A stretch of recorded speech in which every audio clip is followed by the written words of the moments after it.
আখিরাতকে কামাই না করে যায়, কবরে রাখার সঙ্গে সঙ্গে আপনার আর আমার রূহখানা কবরে থাকে? বলেন তো, কবরে থাকে না।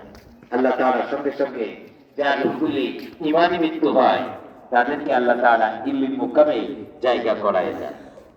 আর যাদের মৃত্যুটা বেঈমানি মৃত্যু হয় আল্লাহ তাআলা তাদেরকে সিজ্জিন নামক স্থানে তাদের রূহগুলিকে পৌঁছায় দেয়। তাহলে আমার মৃত্যুর পরেই তো আমার জান্নাত আর জাহান্নাম শুরু হয়ে গেল। জান্নাত আর জাহান্নাম শুরু হয়ে গেল।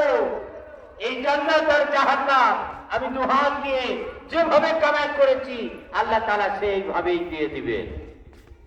কাল কিয়ামতের দিবসে আহকামুল হাকিমিনের দরবারে যখন আমরা দাঁড়ায় যাব তখন আমাদের মুখটা টেপ দিয়ে আটকায় দেওয়া হবে। কি দিয়ে আটকায় দেওয়া হবে? টেপ দিয়ে আটকায় দেওয়া হবে। আল্লাহ জুবানটা বন্ধ করে দেবে।